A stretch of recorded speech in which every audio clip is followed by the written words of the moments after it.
1 minute ago, a research submarine surfaced from Lake Superior's deepest waters, and what it recovered has never been documented before.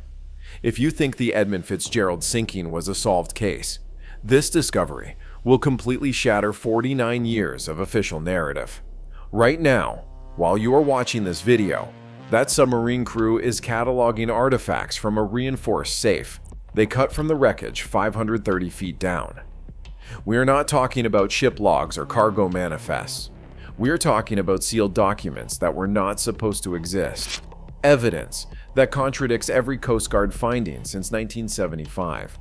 The submarine's cutting torch was rated for commercial salvage operations, but equipment failure did not trigger the abort. What was inside the safe did. When the titanium case broke open, they found material preserved in freshwater conditions that matched nothing they expected. Documents that were not listed in the ship's official inventory, recordings that should not have been on board. But when the salvage team rushed the sealed containers to a forensics facility, what they found raised questions no family member of the 29 lost crew members was prepared to answer. It was not standard shipping documentation. It was not crew personal effects. It was not anything the official investigation had accounted for. The contents suggest the final hours of the Edmund Fitzgerald involve circumstances the Coast Guard report never addressed. Here's what's keeping maritime investigators awake at night. The safe contained weather data that contradicts reports from the National Oceanic and Atmospheric Administration for November 10, 1975.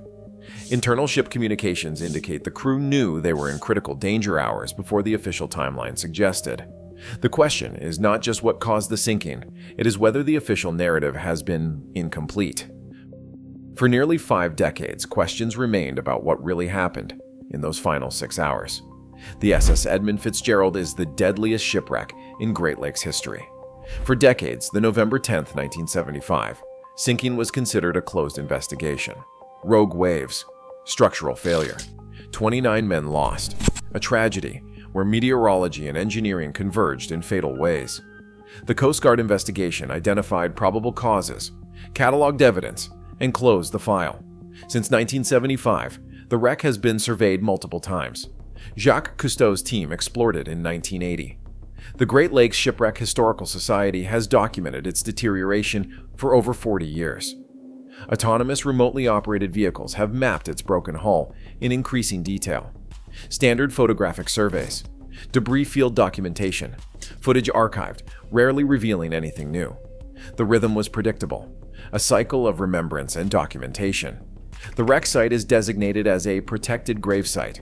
No salvage operations permitted. No artifact recovery without extraordinary cause.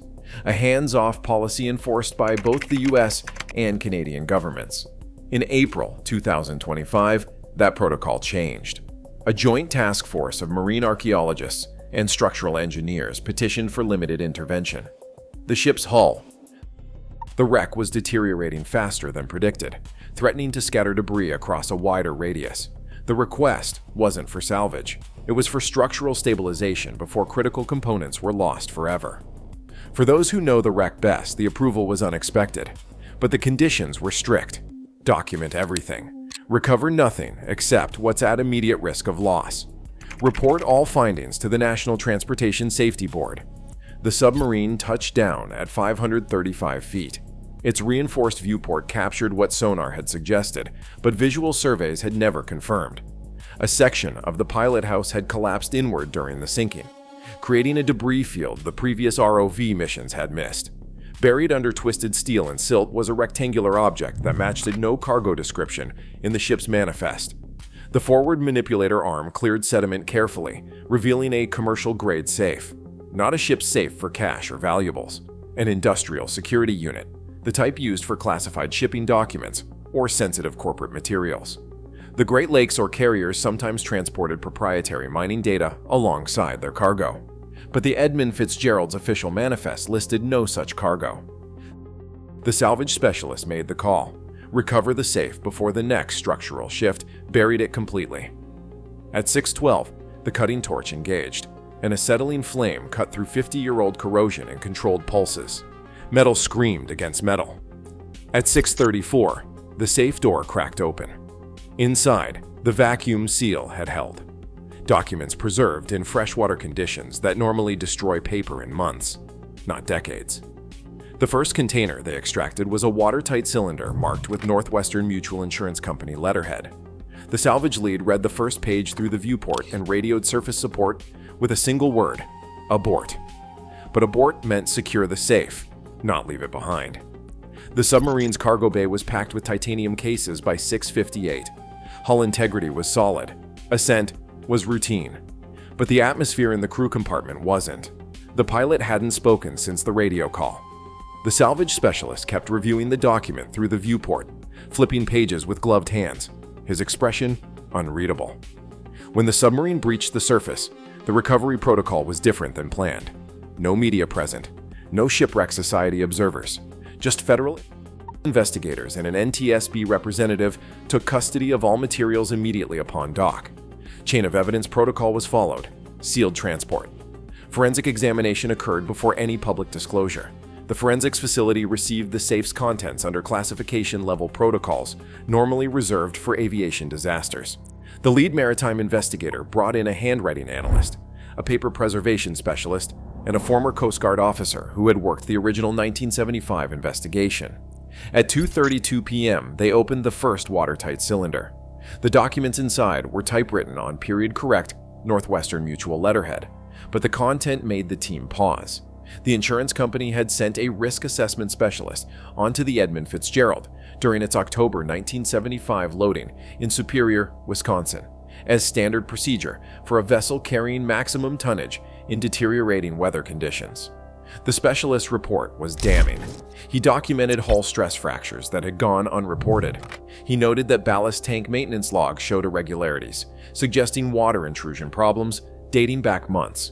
He recorded the captain's statement that the ship was riding heavy even before leaving port. The final line of the report was underlined twice. Recommend immediate a dry dock inspection before the winter navigation season. The insurance company received this report on November 7th, 1975, 3 days before the sinking. According to the documents in the safe, they transmitted their findings to Ogle Bay Norton Company, the ship's owner, with a formal recommendation to delay the voyage until structural issues were addressed. But the Edmund Fitzgerald departed on schedule November 9th. The next document in the cylinder was a carbon copy of a radio transmission log from the ship itself.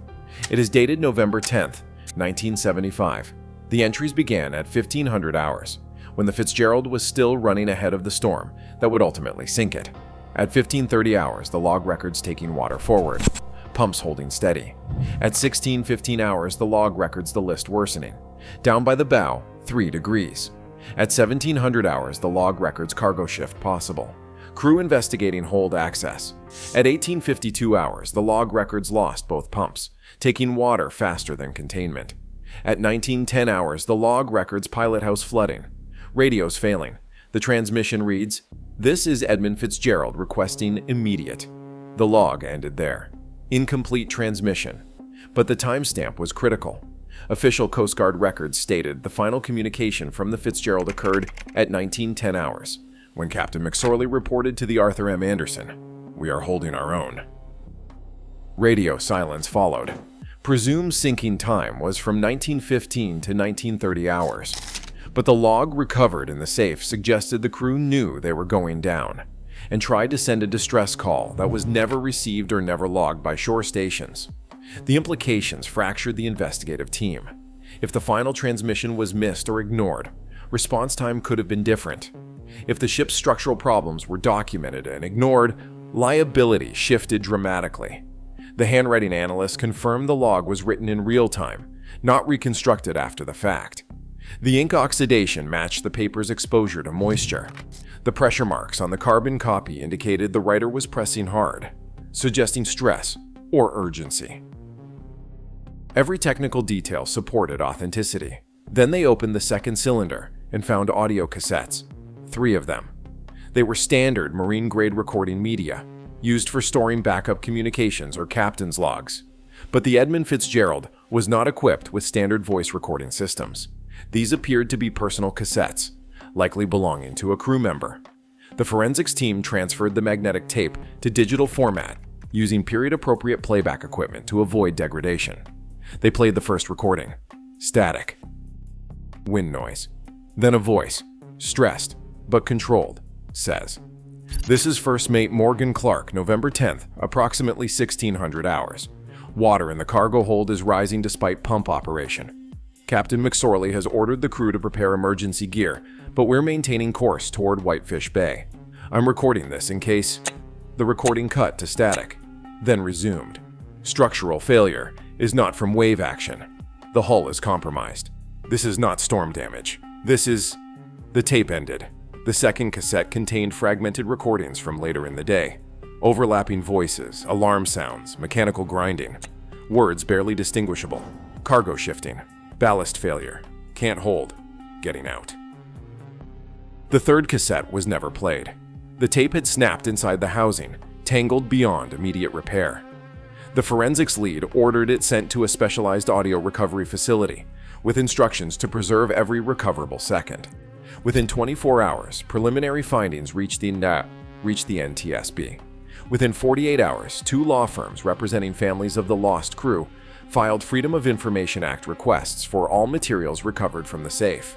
By 72 hours, Oglebay Norton's corporate successor issued a statement denying any prior knowledge of structural deficiencies, calling the documents unverified materials requiring independent authentication. On the 4th day, maritime insurance investigators arrived at the facility, representing Lloyd's of London and 3 other underwriters who had paid claims in 1975. If the documents proved the ship was sailing with known defects, policy exclusions might void those settlements. The financial implications ran into hundreds of millions when adjusted for inflation and interest. Environmental groups seized on different implications. If the cargo shifted as the tape suggested, taconite pellets could have breached containment and settled across a wider lakebed area than previously mapped. EPA immediately ordered new sediment sampling around the wreck site. Meanwhile, independent maritime historians flagged something the official investigators had missed. The insurance report referenced in the safe mentioned hull stress fractures. But those fractures were never part of the wreck analysis because the sections of hull where they would have been visible were completely destroyed in the sinking. The only way to verify that claim would be to review the ship's pre-1975 inspection records. Those records were supposed to be archived. The files had been at the American Bureau of Shipping Historical Facility in New York. But when researchers requested them, they were informed the Edmund Fitzgerald's complete inspection file had been destroyed in a 1994 facility fire, along with records for over 200 other Great Lakes vessels. Standard procedure was to maintain duplicate records with the ship's owner, but Oglebay Norton's bankruptcy and subsequent asset liquidation in the 1980s had scattered those documents. No one knew where they were or if they still existed. Then a retired Coast Guard officer who had worked the original investigation reached out to the NTSB team. He had kept a personal copy of the preliminary wreck analysis, the one completed before the official report was finalized. His copy included a section that was redacted from the public version. A structural engineer's notation stated that hull failure patterns suggest pre-existing weakness in keel plate welds, inconsistent with acute storm damage alone. That section was removed from the final report. Internal memos gave the reason: insufficient evidence to definitively conclude pre-existing defects contributed to the casualty. But the engineer's name remained on the preliminary report. When contacted, he was 81 and living in Duluth. He agreed to review the safe's documents. His response came via encrypted email. He wrote that this validates what he suspected in 1975, but could not prove. The Fitzgerald was structurally compromised before it entered that storm. What killed? Those men weren't just weather. It was a ship that shouldn't have been sailing. The recovered safe and its contents sit in a climate-controlled facility under federal custody. Analysis continues on documents, recordings, and materials that weren't supposed to exist. Lab verification confirms the materials are authentic, dating to October to November 1975, and preserved under conditions consistent with the wreck environment. Audio forensics on the damaged third cassette have recovered partial segments. They contain what appears to be continuous recording from the ship's final hour. including sounds consistent with catastrophic structural failure and crew evacuation attempts. Full restoration may take months. Yet as of today, no official revision to the Coast Guard's 1975 findings has been issued, and no comprehensive reinvestigation has been authorized. The families of the 29 lost crew members are demanding answers. Corporate successors to the ship's owner are demanding the materials be sealed as part of ongoing litigation. Insurance companies are demanding independent verification before any claims are revisited. What is clear? The Edmund Fitzgerald's final hours were more complex than the official narrative suggested, revealing circumstances never documented in 49 years of investigation. A backup diving mission is scheduled for.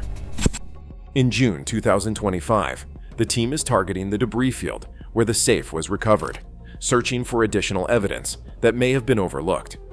Until more data is released, the true cause of the sinking and the full contents of that safe remain partially unresolved. A stark reminder that even our most examined tragedies, studied for nearly 5 decades, still hold secrets investigators are